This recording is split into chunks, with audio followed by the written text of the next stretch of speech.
mga Lodi, magandang araw po sa inyo lahat. At bago po tayo magsimula, maglalambing po ako sa inyo. Please don't forget to subscribe and hit the notification bell para updated kayo palagi sa mga bago kong upload na videos. Maraming salamat. At for today's video, bibigyan ko po kayo ng mga signs na gustong makipag-iyutan sa'yo ng isang babae. At sisimulan na natin kagad yan pagkatapos ng sobrang iksing intro.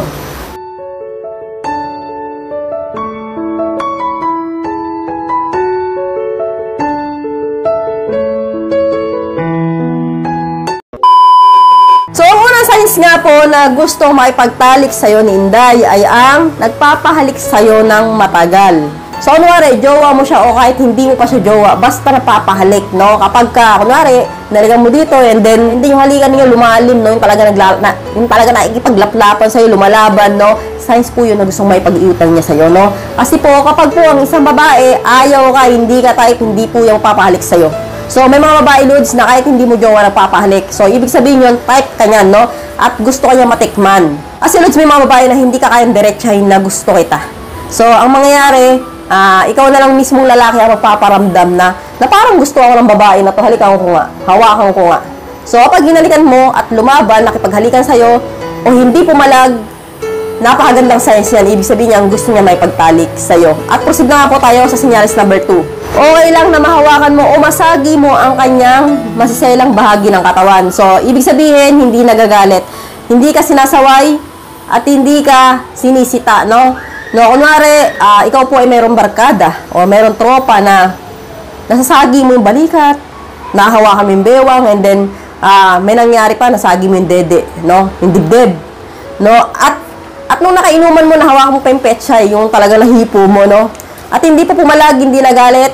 So, signs po yun na type ka niya at gusto niya makipagtalik sa'yo, no? Kasi po, kapag ang babae, ayaw ka, no? Ni balikat niyan, hindi yan magpapasagi sa'yo.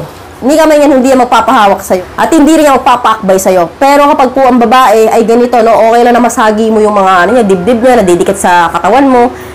Signs po yan na gusto niya makipag-iyutan sa'yo. At proceed na po tayo sa number 3. Para yan titig sa'yo, no? Ibig sabihin po nito, kapag tinititigan po kayo ng isang babae at nahuhuli po ninyo, no? Pinagpapantasyahan ka po ng isang babae, no? Ibig sabihin, gusto ka niya matikman, type ka niya. So, siguro nagagapuan sa'yo o nagaganda sa katawan mo at siguro nalalaki yan dyan sa sandata mo, siguro bukol yan minsan. Kapag nakapantalong ka, nakashort ka, no? So, may mga gano'n kasing babae, no, na masyadong malikot yung mga mata. Umiikot yung mata, no, lalong-lalo na sa baba. Kahit ako minsan, umiikot din yung mata ko, no, kapag ako, yung asawa ko. Pag nanonood ng TV yan, tinitignan ko yan. Kapag ay, bukol So, tititigan ko yan. Ibig sabihin, gusto ko gerger. No, tawa kayo. So, totoo po yun, no? Kapag ang babae nakipagtitigan sa'yo, no? Or nahuli mo lagi nakatitig sa'yo, type ka niyan, no? Size po yan na gusto ka niyang makatalik. At proceed na po tayo sa number 4. Nakikipag-meet sa'yo tuwing yayayain mo, no? Sino sa inyo yung may barkada, may kaibigan, or may jowa na ganito na tuwing yayayain mo na ipag-meet sa'yo, no? Yung talagang, mayari, punta tayo sa ganito, nood tayo sine.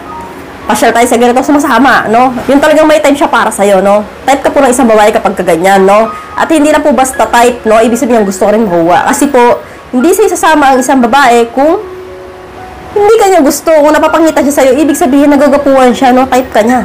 So, ganoon lang po yung Lods, no? Napakalinaw na senyalis po yan. So, kapag ang babae, mabilis siyayain, sumasama, so, signs po yun na gusto niya mapayot sa'yo. So, proceed na po tayo sa senyalis number 5. Ito, Lods, napaka-importante nito, Lods, no? Dito pa lang, Lods, sa senyalis na ito, malalaman nyo na kung gusto kong may pag-iutan sa'yo ng babae, no? Kahit ito lang yung gawin ninyo, no? Ito po ay effective nangyari sa akin, no? Nagpapakalong.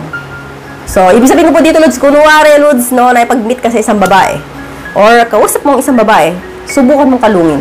So, nakaupo ka, kunin mo siya, sabihin mo, upo ka dito sa hita ko. So, kapag nagpakalong yan, Lods, no, nako, 100% gusto niya may pag-iutan sa'yo. So, bakit ko sabi, no, kasi ako, nangyari sa akin yan, no, yung asawa ko ngayon, no, si S-boy, no, hinalong ako niyan, hindi ako nakapalag, no, nagpakalong ako kasi gusto ko siya, type ko siya, at gusto kong makipag-anuhan sa kaya gergeran, no. So, hindi ako malag.